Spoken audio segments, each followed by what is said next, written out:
Hi, everyone, and welcome to Brian's Horror Corner. I'm your host, Brian, and welcome to day 26 of my 31 horror movies in October Halloween series.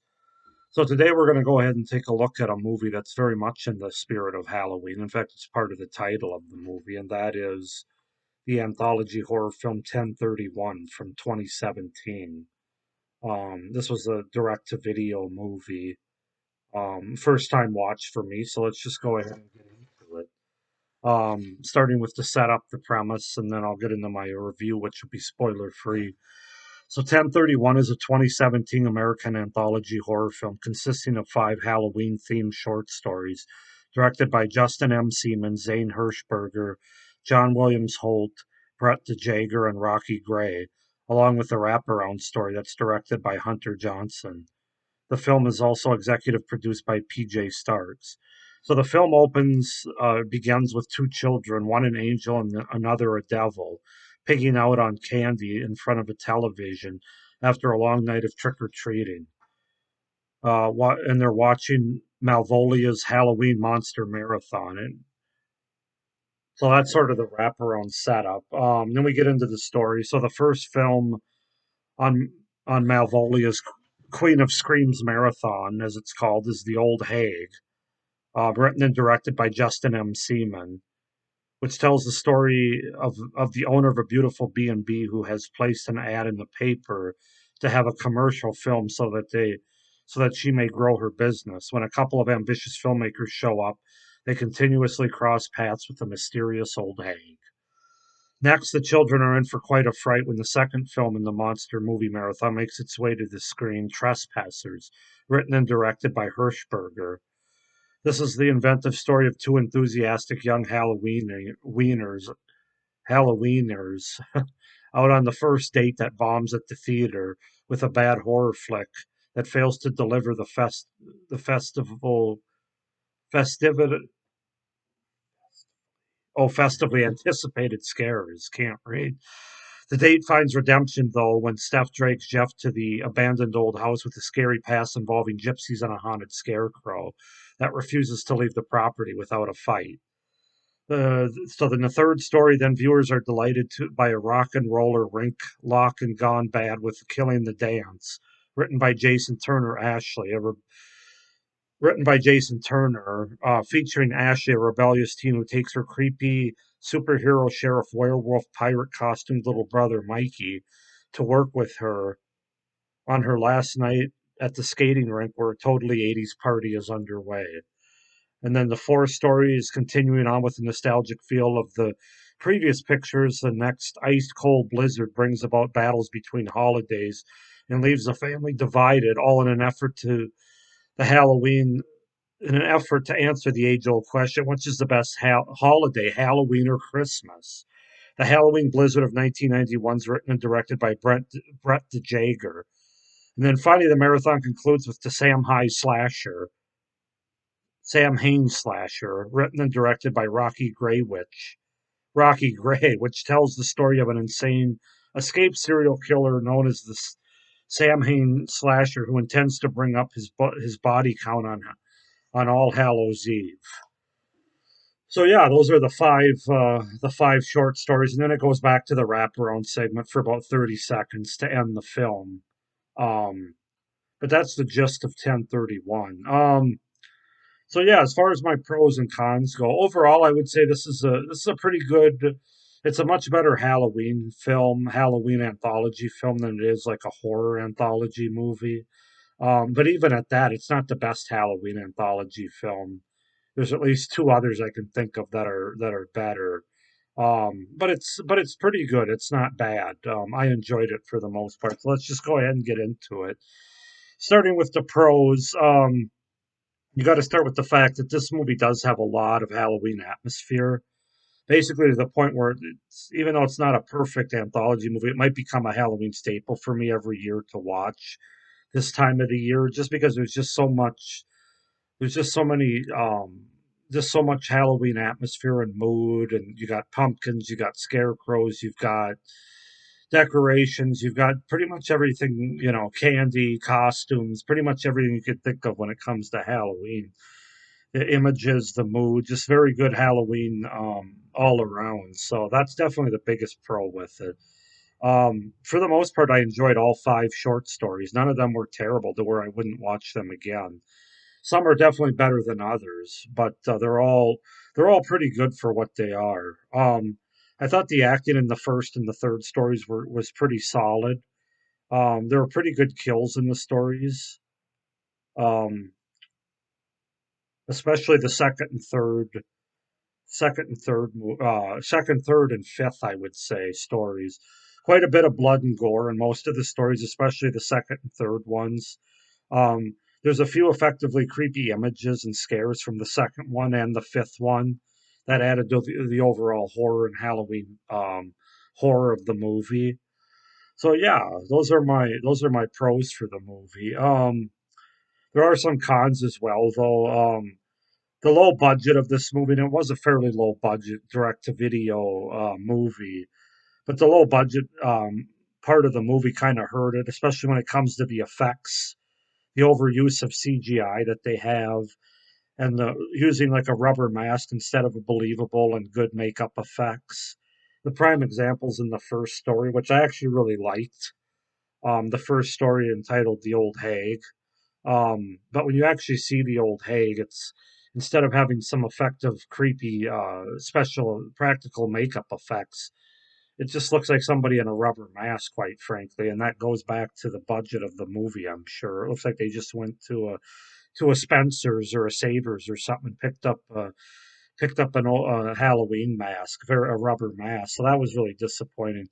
The biggest disappointment with this movie, though, to me, is actually the wraparound story, which was pretty weak overall. There just wasn't much to it other than two children watching this sort of Elvira ripoff of a TV host. Elvira, if you don't know, is like an '80s. She was sort of an '80s host with black hair and sort of the dark black dress. That introduced a lot of movies and TV shows related to Halloween and horror. So yeah, basically it's just a ripoff of Elvira. There were no cutbacks between the stories to the wraparound, which was a big missed opportunity, and the wraparound at the end was really just really disappointing, and it only lasted like 30 seconds maybe, and it just there was nothing to the wraparound story ultimately. And I like horror anthology movies; it's my favorite subgenre. But when you don't have a good wraparound story, it definitely leaves you pretty disappointed, as it did me in this particular case. Overall, the wraparound story is just kind of there. It's underwhelming and it hurts the overall anthology, in my opinion. It's kind of like they just filmed something quick to throw in at the beginning, at the end, but it really doesn't have a cohesiveness to the overall movie.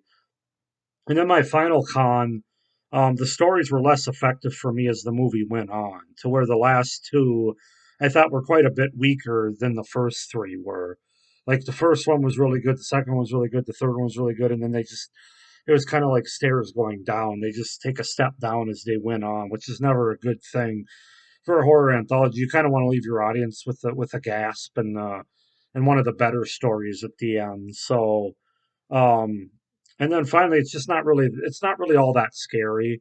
It's more of a fun Halloween atmosphere anthology film than it is any kind of anything that's really going to give you a scare or a jolt or anything like that. So, but overall, I enjoyed it. It's definitely got good things about it. I think I'll get into a little bit of the stories themselves now without giving too much away, but I'll kind of rank them. So my favorite of the five stories would have to be the one entitled Trespassers, even though the acting's not good in this story.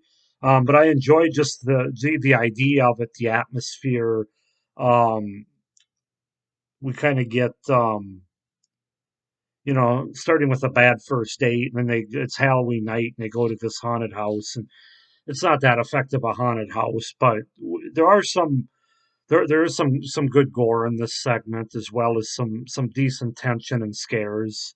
A little bit better delivery of effects as far as what the sort of villain that we see, whether it be the gypsies or the scarecrow. It's a little bit more believable, although still not as effective as it could have been. So it's got a few scares to it. I just really enjoyed this one the most from a Halloween atmosphere standpoint. So then my second favorite would probably be the one with the rock and roller rink, Killing the Dance, as it's called, about a skating rink. And basically, you got this teen girl and her young brother, who's throughout the whole episode, throughout the whole short, I should say, until the very end, he's wearing this costume and this mask. And then there's the roller rink. There's basically this sort of sinister person that's dressed in a costume, and it has a it has a little bit of a twist. I'm not a great twist, but a nice little twist. And then at the end, when the kid takes off his mask, we kind of get another little twist there. So I don't know, that one was enjoyable, although that one I'll say that they kind of dragged it out a little bit longer. Some of the earlier scenes in that than they needed to, I thought, until we get to the payoff, which is pretty good. But again, it has a lot of good Halloween atmosphere. Obviously, a lot of costumes, a lot of Halloween mood, and and a pretty good twist at the end that's unveiled and unmasked. No pun intended there. So that one's my second favorite. Then my third favorite, which is close to number two, would probably be Queen or the Old Hague, the very first one, about the bed and breakfast owner that has these two enthusiastic cameramen come, and they start seeing this Old Hague. This one, like I said, the biggest disappointment was the look of the Old Hague, very cheaply done. But the story itself was actually really interesting. It had some good tension, and the ending had a little bit of a twist as well. Not quite as much as the third story, but it was effective. The acting was good in this one too, which brings it up a bit. But the look of the B and like the outside and the inside's really effective. It's probably the best setting, the best looking of all five stories. So yeah, that's my third one. Then fourth, I would probably say that is the Samhain Slasher, the final story. The biggest problem with this one is it's actually got good gore, good kills and tension, and even some creepy images, but they try to combine a slasher sort of short along with sort of a supernatural aspect, and it just doesn't really work. They don't belong in the same story, and it just doesn't come across well. It's kind of like they tried to fit too much into one short, and that's the biggest problem with that one. But overall, it's still a fun watch. Like I said, with the kills and the slashing elements of it, and then the supernatural aspect of it has some of the more creepier scenes that you see in the entire movie. So it onto itself they work, but they just don't combine well in that story. And then the fifth and my least favorite's definitely the ice cold blizzard, the Halloween blizzard of 1991, I guess it's called. Um, this one's just really weird, and it just doesn't really, it's talking about Christmas and Halloween and which holiday's better, and then you get a couple of these small trick or treaters that, of course, turn out to be more than meets the eye, that are asking for candy, and they basically have broke into the house. And um, there's some decent gore and kills in this one too, but the story is just so all over the place, and it doesn't really end the best either. It basically leaves with a note on the refrigerator about one of the two holidays that somebody went with. And yeah, I don't know. That one just didn't work for me. It was just kind of all over the place and pretty ineffective, even for a Halloween short. But again, as I said, none of them are awful, awful. I mean, even that one I could watch, and I will probably will watch every Halloween going forward. So overall, for what it is, I'm going to give this an 8 out of 10. I think it's a fairly effective, especially more of an effective Halloween anthology movie than it is an effective horror anthology or horror movie. Period. I think it does capture the Halloween atmosphere that I want in an anthology movie really well, and for that reason, I'm going to give it an 8 out of 10. Even though the wraparound story was really disappointing and basically non-existent. So go ahead and comment down below, guys. Tell me if you've seen 1031 from 2017, what you think of it, your pros and cons. I'm going to give it an 8 out of 10, as I said. Like this video and hit the little notification bell down below so you don't miss any of my upcoming videos. And be sure to subscribe to my channel as well so you don't miss any of my upcoming horror content, including the rest of this October 31 horror movie series, which only has 5 days left, and then what I got coming up in November with a great taking a look at a classic horror, well, fantasy anthology show.